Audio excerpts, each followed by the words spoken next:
ಎಲ್ಲ ಕನ್ನಡದ ಮನಸ್ಸುಗಳಿಗೆ ನಮಸ್ಕಾರ. ನೀವು ನೋಡ್ತಾ ಇದ್ದೀರಾ ಬಿಬಿ ನ್ಯೂಸ್ ಕನ್ನಡ. ನಾನು ಅಕ್ಷತಾ ಕುಲಕರ್ಣಿ. ಕನ್ನಡ ನಾಡಿನ ಹೆಮ್ಮೆಯ ಸಾಧಕಿ, ಪದ್ಮ ಪ್ರಶಸ್ತಿ ಪುರಸ್ಕೃತೆ, ವೃಕ್ಷ ಮಾತೆ ಸಾಲುಮರದ ತಿಮ್ಮಕ್ಕ ನಿಧನರಾಗಿದ್ದಾರೆ. ನವೆಂಬರ್ 2ರಿಂದ ಜಯನಗರ ಅಪೋಲೋ ಆಸ್ಪತ್ರೆಯಲ್ಲಿ ತಿಮ್ಮಕ್ಕ ಅವರು ಚಿಕಿತ್ಸೆ ಪಡೆದುಕೊಳ್ತಾ ಇದ್ರು. ಸಾಲುಮರದ ತಿಮ್ಮಕ್ಕ ಅವರಿಗೆ 114 ವರ್ಷ ವಯಸ್ಸಾಗಿತ್ತು. ಉಸಿರಾಟದ ಸಮಸ್ಯೆಯಿಂದ ಬಳಲ್ತಾ ಇದ್ರು.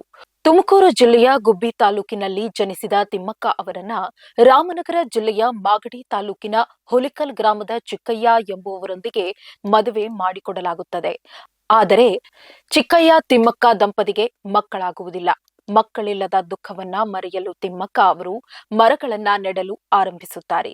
ರಾಜ್ಯ ಹೆದ್ದಾರಿ 99ರ ಕುದೂರಿನಿಂದ ಹುಲಿಕಲ್ ಮಾರ್ಗದ ನಡುವೆ ತಿಮ್ಮಕ್ಕ ಅವರು ನೆಟ್ಟಿರುವ ಮರಗಳನ್ನ ಕಾಣಬಹುದು. ಈ ಆಲದ ಮರಗಳು ಹೆಮ್ಮರವಾಗಿ ಬೆಳೆದು ನಿಂತಿವೆ. ಈ ಮರಗಳನ್ನೇ ತಿಮ್ಮಕ್ಕ ಅವರು ಮಕ್ಕಳಂತೆ ಕಾಣ್ತಾ ಇದ್ರು. ಇನ್ನಷ್ಟು ಸುದ್ದಿಗಳಿಗಾಗಿ ನೋಡ್ತಾ ಇರಿ ಬಿಬಿ ನ್ಯೂಸ್ ಕನ್ನಡ.